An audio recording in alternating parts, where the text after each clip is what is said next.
What's up? Welcome to the Unstuck Podcast. I'm your host, Drew Koss, and you are in the right spot. This is where we discuss real life, real problems with real people. You're going to get unstuck. Now, while you're at it, make sure you subscribe and share this with a loved one. Let's get ready to get unstuck. Dr. Bradford, aka Nicole, what's one question that nobody ever asks you that you want them to?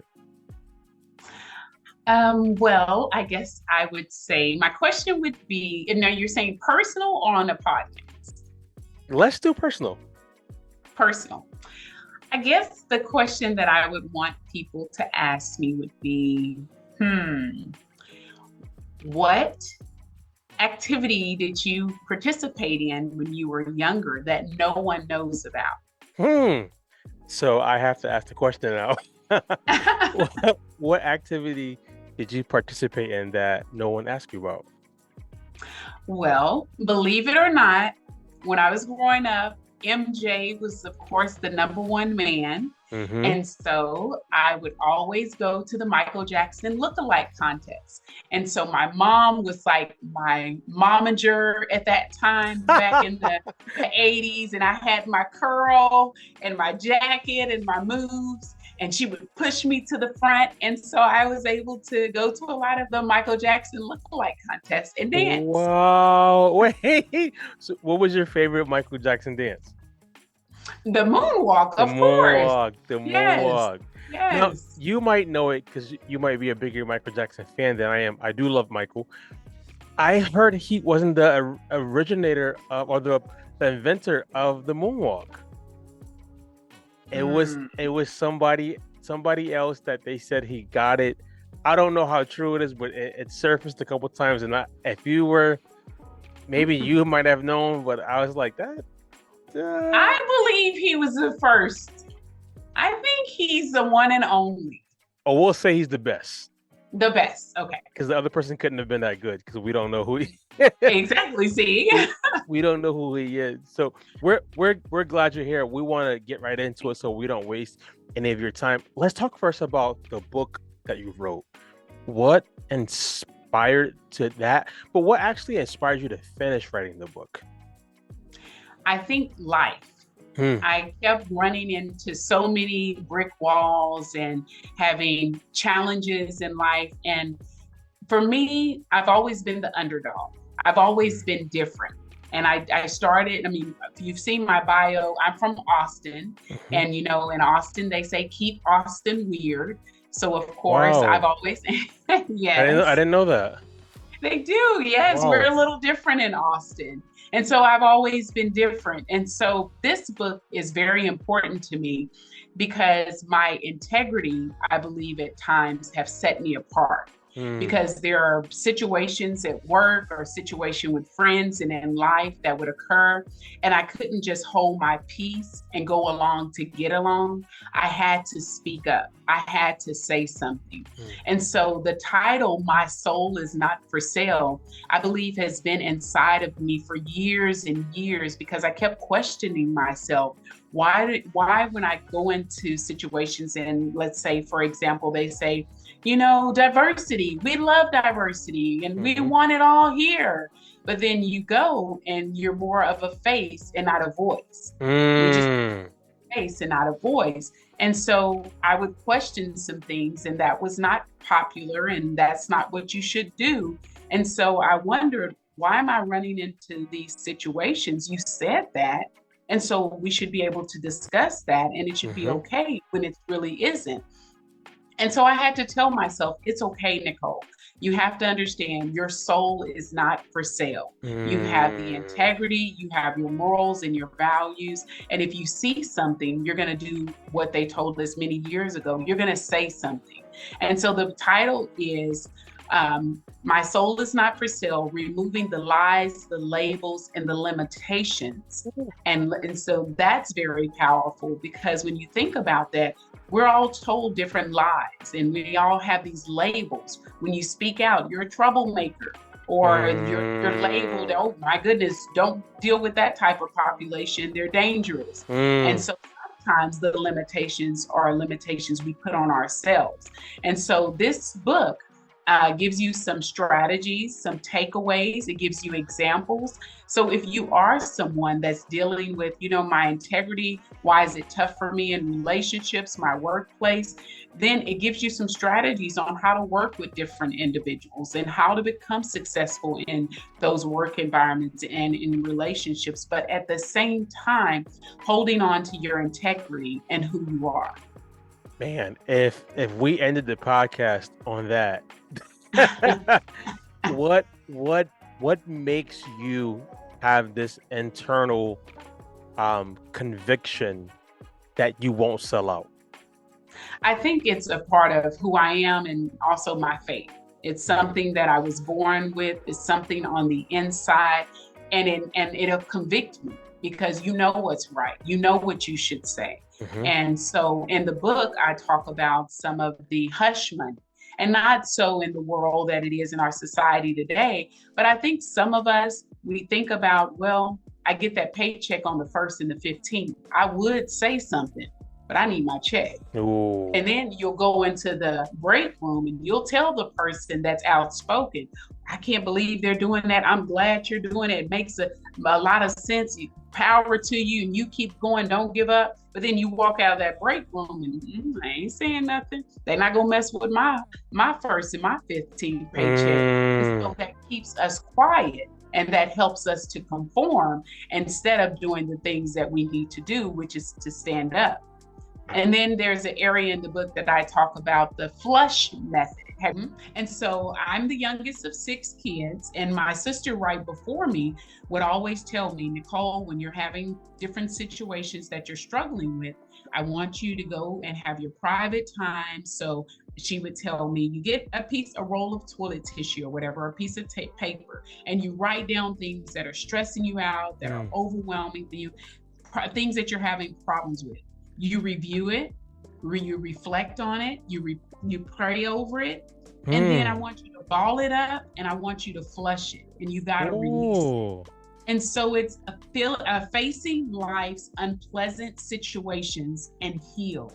If we don't heal from the things that have hurt us, we won't be able to move forward in a productive manner. So my soul is not for sale has, of course, a lot of acronyms that I've come up with, but strategies and takeaways. And we talk about biases that's in the building and the biases that we need to address and the biases that people want to ignore, so that everyone can feel free to do an excellent job at work and feel comfortable, and they don't have to leave parts of them in the car or parts of them at home because I have to code switch to fit in.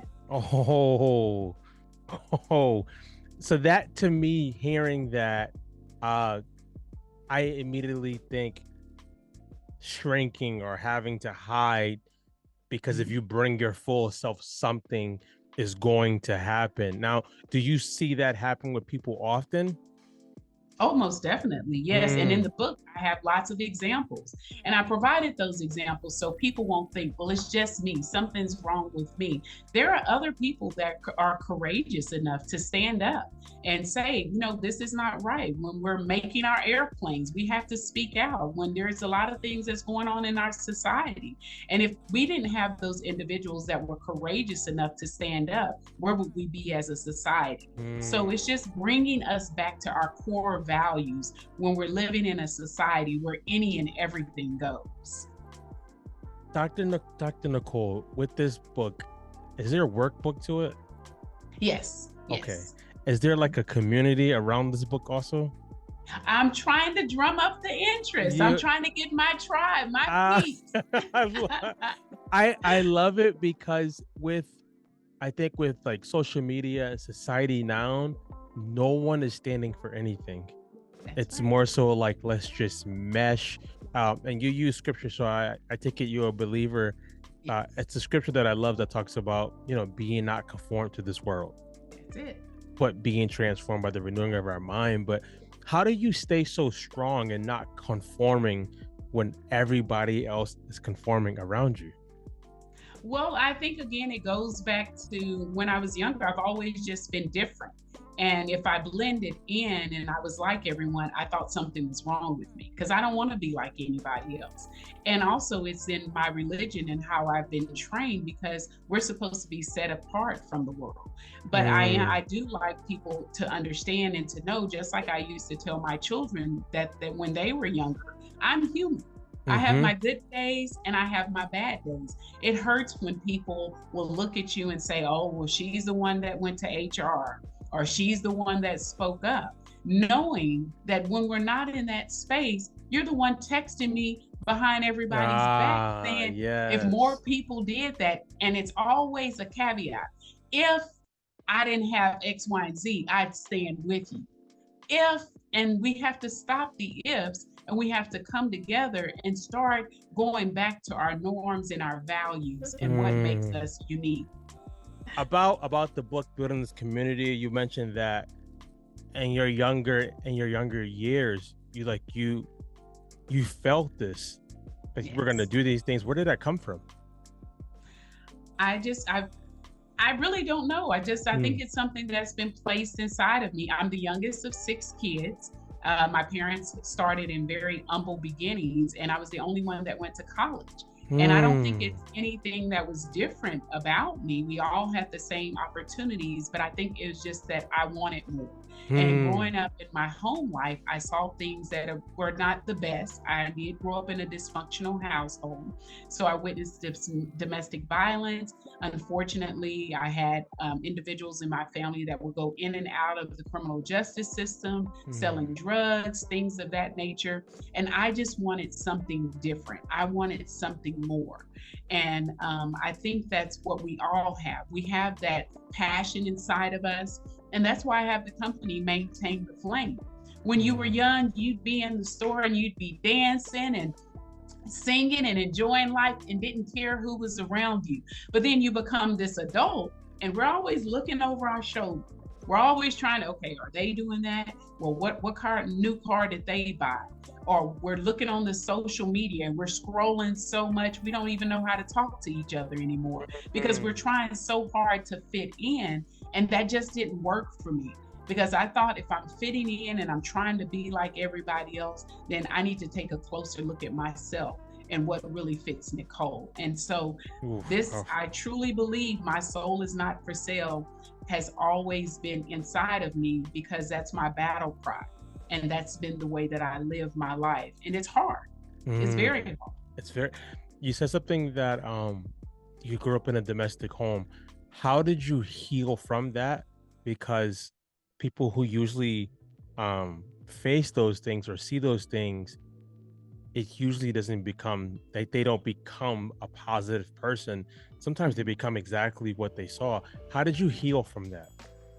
Lots of counseling, making sure that I took care of my mental health, and also throughout the process for them teaching me that just because you were in that environment, that doesn't mean that's how your life has to be. You have the ability to change your circumstance. Because when I was younger, when those things happen, I'm always the clown, the person that wants to lighten the mood. But I always wanted to bring us all together. Let's sit down and let's talk about it. But I had to understand that sometimes issues that people have, that lies within them to fix. And for you, you have to focus on yourself, what you bring to the table, grow from that experience, and know you still have the opportunity to design a different life and create the possibilities that you want. I love it. Do you teach women who have seen that or who have gone through that? Do you teach them anything, or is that not your lane? Oh, yes, most definitely. I do. I provide coaching sessions. Nice. And it's for all individuals because as an educator for over 2 decades, I did that. I started on the college campus, then I transitioned to public school, and I went from the beginner level at the college as a professor up to vice president, and public school from a teacher all the way to a campus principal. So I've encountered the individuals the students that want to give up. the students that feel that, this is not for me. You can't do anything with school. I've worked with those students. I work with the parents that blame the school. I've worked with the school that blame the parents. I've worked with the teachers. I think it's sometimes we have to just separate ourselves from the situation and see what role we play in that situation and then grow from that. But yes, I do counseling, coaching for everyone. Yes. And it's the Maintain the Flame program. It's a 10-week program. I love it. How do you tell someone, I believe in that also, if you can separate yourself from the problem, you can see, I believe you can see if you're part of the problem or if it's whatever's causing the problem. How do you actually get somebody to do that if they're like resistant? Well, definitely, especially as a supervisor, you coming in and I know everything. We've been doing this forever. You're new here, but you have to also, number one, keep them to keep the vision in mind, the mission. Why are we here? That has to be first and foremost, and that doesn't just apply in the workplace. Why are you here on this earth?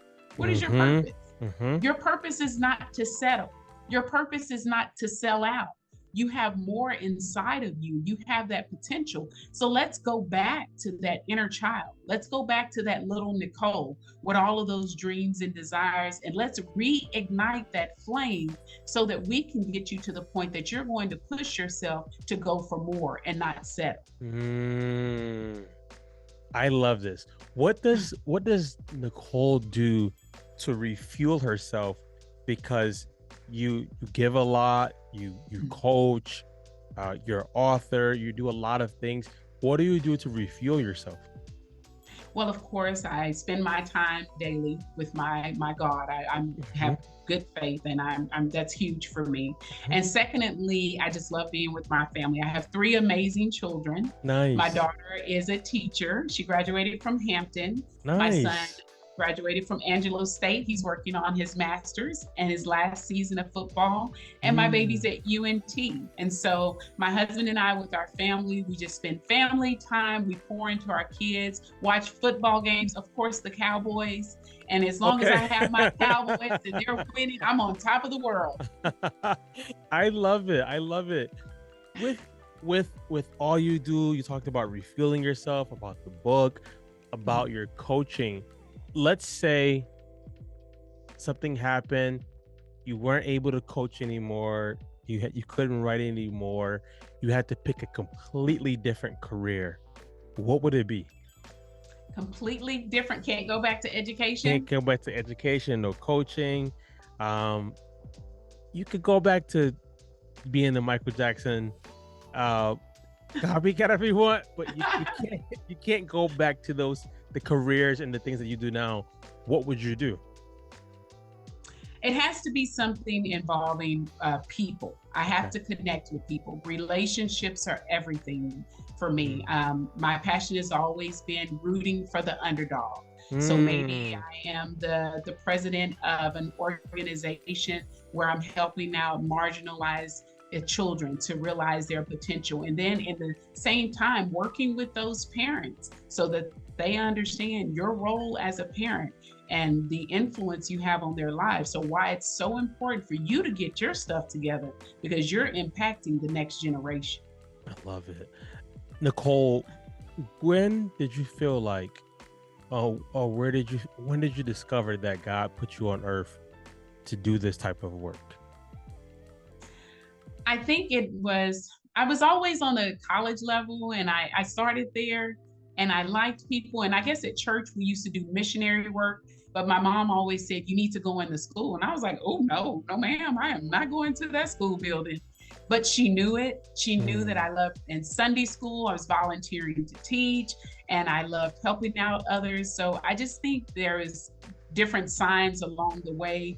At church, always the one trying to volunteer and get up in the front. And even when I was at Grambling State University, if I had a tough day on campus, I'd go and volunteer at the elementary campus right across the street, because that brought me joy. And then I'd go to the nursing home. So anything that connects me with people, because it helps me forget all the issues that I have when I'm able to love on and support someone else.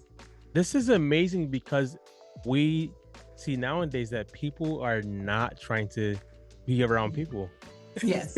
Like, it's almost as if like if I'm around people, I'm overwhelmed, I'm burnt out, and you're saying like I have to be connected to people of some sort. Right. Yes. That gives me my energy. Okay, so you would do something that would still be with people. Now, let's just say you get a call tomorrow and someone's like, "Hey, the book is a New York Times bestseller. We want to book you to be on a tour, to travel, to speak, and things like that. You're gonna be away from your family for 4 months. What do you do?" That's tough. 4 months. Do I get to come home? You get to come home once every 2 weeks. Oh yeah, I can do that. That's okay. Good. As long as I can see, that's where I recharge. I have to come home. I have to recharge.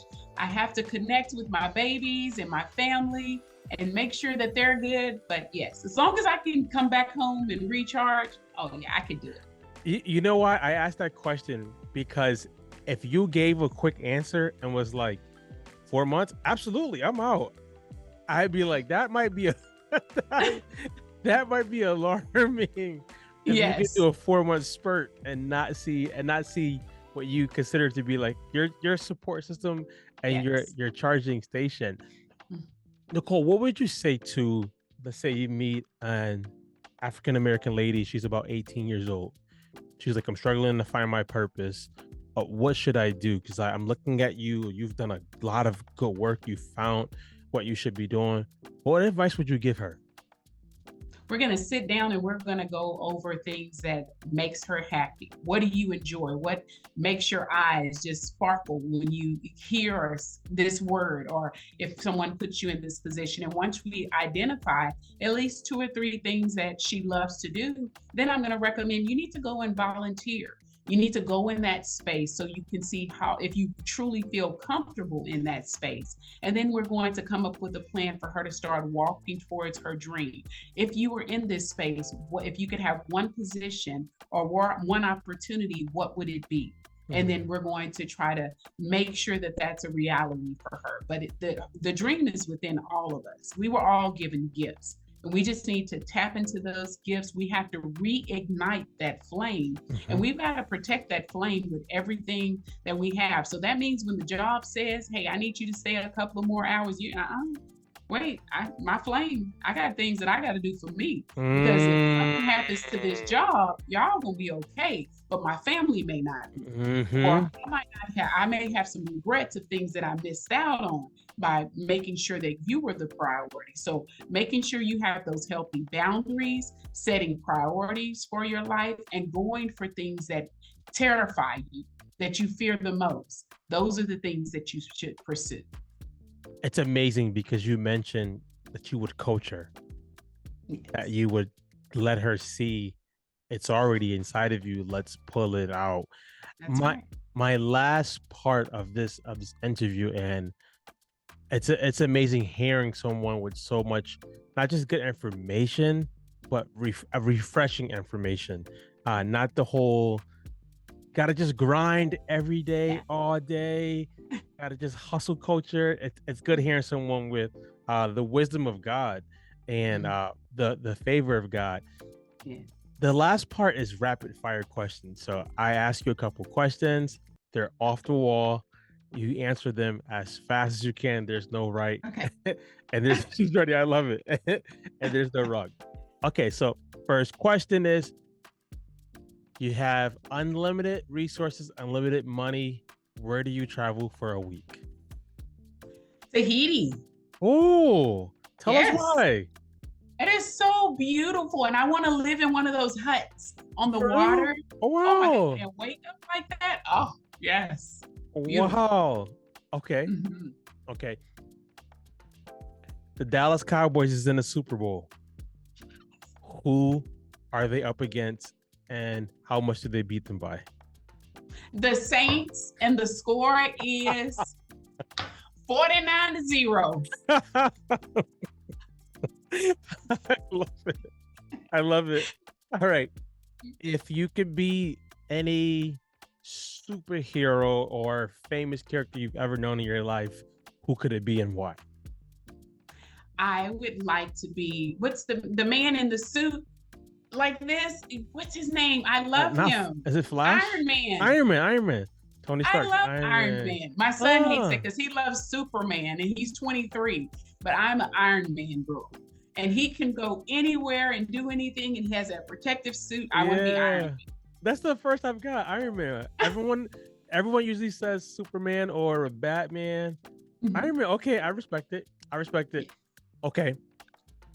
You have the ability to co-write with any person in the world, dead or alive. Who is that person? I love Les Brown. Yes. I think he is amazing. I want to meet that man. That was my idol when I was little. So Les Brown. Les Brown, come on the show and meet Dr. Bradford. He's amazing. Yes, he is. Amazing. Mm-hmm. I studied a lot of his stuff. 2 more questions. Favorite person in the world that's not family? Maybe Winfrey. Nice. Tell us why. So incredible. Look at her story. She was able, once they fired her, she was like, okay, that's good for you, but let me show you what I can do. And she's built this amazing empire and just impacted so many people's lives with her message. And so that's my goal. I just want to help people. I think that's what we're called to do. I love it. God tells you, hey, you got 3 years left on this earth. You've already done what I've asked you to do. You can do whatever you want the next 3 years. What would you do? I'm going to have my own nonprofit and help out families and marginalized individuals realize their potential and to help them to create the life that they desire. I love it. Well, Dr. Nicole, it's so cool having you on this show. I was deeply encouraged, inspired. I know that the listeners will be also. Tell them real quick where they can find you at and where they can find the book at. The book will be on Amazon and in Barnes & Noble. And my website is www.maintaintheflame.net. And that's where you can even get a copy of the book or sign up for my coaching services or have me to come and speak to you at a conference or any one of your programs. Love it. Dr. Nicole, we'll see you when we see you. We'll make sure they get the book. I'll make sure I get the book because it has definitely blessed me. Have a good day. You do the same. Thank you so much.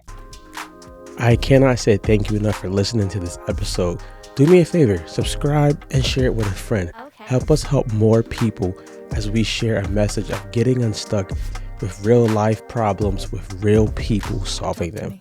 Be great.